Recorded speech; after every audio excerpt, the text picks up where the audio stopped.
Sir, মানুষের এত অহংকার, এত ক্ষমতা, সম্পদের দাপট, এক সেকেন্ডের ব্যবধানে সবকিছু চুরমার হয়ে যেতে পারে। আচ্ছা ধরুন আপনি কোনো একদিন মারাই গেলেন, সেই সকালটা কেমন হবে? সেই সকালটা কেমন অনুভূতি হবে আপনার কাছে? চলুন একটু সময়, একটু কল্পনাতে ভেসে যাই। আকাশটা সেদিন ছিল একদম অন্যরকম। সকাল থেকেই আকাশে মেঘ জমছিল, কিন্তু দুপুর পর থেকেই শুরু হলো ঝিমঝম বৃষ্টি। সেই বৃষ্টির শব্দের মাঝেই বাতাসের বেগে ছড়িয়ে পড়লো খবরটা, স্যার আপনি আর নেই। খবরটা শুনেই আপনার পরিচিত শহরটা যেন হঠাৎ করেই থমকে গেল। চায়ের দোকানের আড্ডাগুলো থেমে গেল। রাস্তার পরিচিত মুখগুলো পাথরের মতো স্থির হয়ে দাঁড়িয়ে রইল।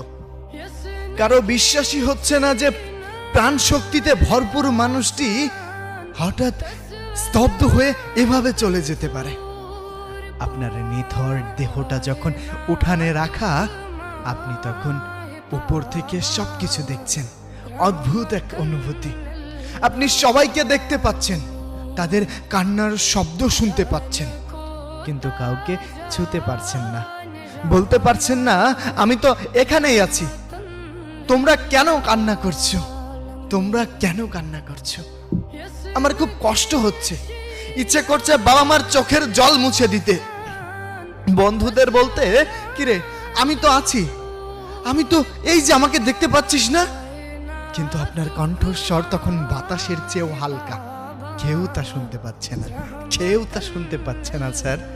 আপনার নিথর দেহ যখন ওই খাটিয়ায় পড়ে আছে, চাদর দিয়ে ঢাকা ওই দেহটা দেখার জন্য কেউ একজন ঠিক এমন সময় ভিড় ঠেলে ছুটে এলো আপনার কাছে। তার আসার ভঙ্গি, তার ব্যাকুলতা দেখে সবাই থমকে গেল। মেয়েটির চোখে মুখে এমন এক হাহাকার, যা দেখে উপস্থিত সবাই অবাক হয়ে গেল। কেউ তাকে আগে কখনো কোনো দিন দেখেনি, কেউ তাকে চিনেও না।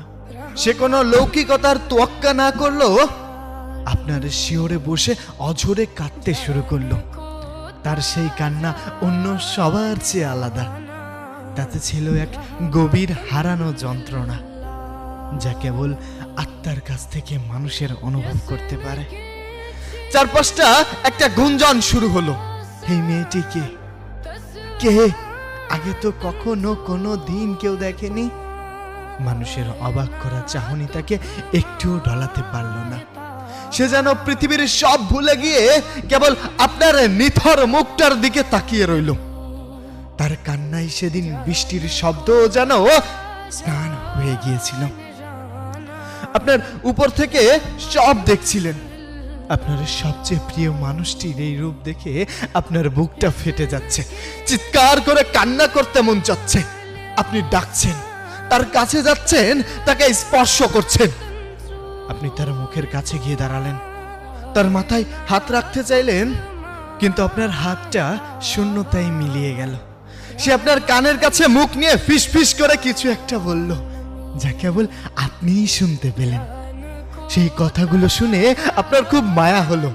মনে হলো, ইস, যদি আর একটিবার সুযোগ পাওয়া যেত, তবে সব ছেড়ে সবটুকু চোখের জল মুছে দিতাম। ঝিমঝিম বৃষ্টিটা তখন পড়ছে।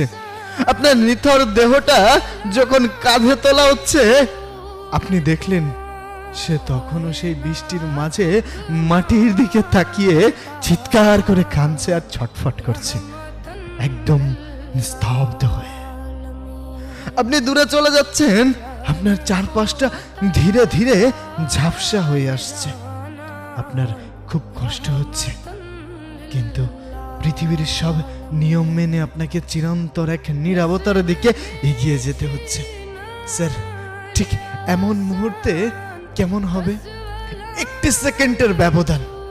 এই ক্ষমতা, অর্থ, সম্পদ, মানুষকে দেওয়া ধোঁকা, কষ্ট, যন্ত্রণা, সবকিছু। স্যার, শেষে একটা প্রশ্ন রাখতে চাই। পৃথিবীতে মানুষকে দেওয়া মানুষের কষ্টের জন্য কি আর কখনো কোনো দিন ক্ষমা পাওয়ার সুযোগ পাবে? তার প্রতি করা অবিচারের জন্য তার কাছে ক্ষমা চাওয়ার সুযোগ কখনো কি পাবে? কখনো কি কোনো দিন সেই সুযোগ হবে?